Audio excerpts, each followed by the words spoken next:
एक बहुत छोटी सी कहानी है कामचोर आदमी की, जो काम पर नहीं जाता था, मेहनत से कतराता था, बहुत आलसी टाइप का आदमी था। उसे लगता था घर बैठे बैठे सब कुछ हो जाए। उसकी पत्नी से उसका रोज झगड़ा होता था, पत्नी ताने मारती थी, सुनाती थी, लेकिन वो उस पर कोई असर नहीं पड़ता था। एक दिन पति पत्नी का झगड़ा इतना बढ़ गया, पत्नी ने कहा अगर तुम काम पर नहीं गए, अगर तुमने कोई काम करना शुरू नहीं किया, मैं मायके चली जाऊंगी, तलाक ले लूंगी। तब उस आदमी को लगा कि अब मामला जो है थोड़ा सीरियस हो गया।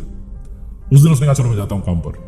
लेकिन क्योंकि कोई प्रीवियस एक्सपीरियंस नहीं था, कभी कोई काम किया नहीं था, तो उसे कहीं भी काम मिला नहीं। जहां जाना था नौकरी मांगने के लिए लोग ना ना ना कह रहे थे। यहां तक कि उसे किसी ने मजदूरी का काम नहीं दिया। किसी ने उससे पूछा भाई सामान उठा लो, उसने कहा कभी उठाया नहीं है, इतना मुझे आदत नहीं है सामान उठाने की, वजन उठाने की। शाम होने को आई, सनसेट होने को आया, लेकिन पूरे दिन कोई काम नहीं मिला। धक्के खाते खाते बस घर की तरफ जा रहा था। अंदर से उसे गिल्ट हो रही थी कि मेरी बीवी मुझे नाकारा कहेगी कि पूरे दिन में कोई काम नहीं कर पाया, कुछ कमा के नहीं ला पाया। गली के कॉर्नर पर तभी उसकी नजर पड़ती है, एक मरा हुआ सांप दिखाई देता है। और ये आदमी सोचता है कि बस, इसके दिमाग में खुराफात आती है, इसने कहा बस काम हो गया। एक लाठी उठाता है, आगे मरे हुए सांप को लटकाता है और घर की तरफ चल देता है। जाकर के दरवाजा खटखटाता है, बीवी दरवाजा खोलती है और सांप को आगे कर देता है। बीवी डर जाती है, कहती है क्या है।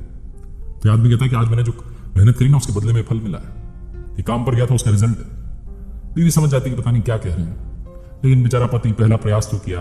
पति से कहती है आओ आप पूजन करो। बाहर जाती है, लाठी पर जो सांप लटका था उसको उछाल करके घर की छत पर फेंक देती है और ऊपर वाले से कहती है प्रभु देख लेना, मेरे पति ने आज पहली बार प्रयास तो किया है, इसका फल दे देना। कमाल की बात ये होती है कि अगली सुबह चमत्कार ये होता है कि उस घर की छत के ऊपर से एक चील गुजरती है। उस चील के मुंह में एक हीरों का हार था। उसकी नजर पड़ती है, नीचे छत पर एक मरा हुआ सांप पड़ा है। वो हार को नीचे गिरा देती है, सांप को उठा लेती है, उड़ जाती है। थोड़ी देर के बाद में जब इस कामचोर व्यक्ति की पत्नी पहुंचती है छत पर कपड़े सुखाने के लिए, तो देखती है कि वहां हार पड़ा हुआ है। वो तुरंत हार को लेती है, खुश हो जाती है, भगवान को धन्यवाद करती है, नीचे जाती है, पति को बताती है कि देखो क्या हो गया, मैंने तो प्रार्थना की थी, भगवान ने सच में फल दे दिया। मरा हुआ सांप एक हार में बदल गया। शायद कोई पक्षी जो है सांप को ले गया, हार छोड़ गया है। इस पति को तब समझ में आता है, पत्नी कहती कि आपने काम किया ना, उसका फल देखो कितना अच्छा मिला। तब इसको समझ में आता है कि मैंने तो कोई काम किया ही नहीं। अगर मैं ईमानदारी से काम करूंगा तो ना जाने कितना फल मिलेगा, अगर मैं मेहनत करूंगा तो ना जाने कितना अच्छा रिजल्ट होगा। ये उस हीरो के हार को रखता नहीं है, बल्कि बेच देता है, और जो पैसा आता है उससे बिजनेस शुरू करता है, एक बड़ा बिजनेसमैन बनता है। बहुत छोटी सी कहानी जिसका सार यह है कि हार्ड वर्क ही सक्सेस तक पहुंचने का शॉर्टकट है, इसके अलावा कोई और शॉर्टकट नहीं है।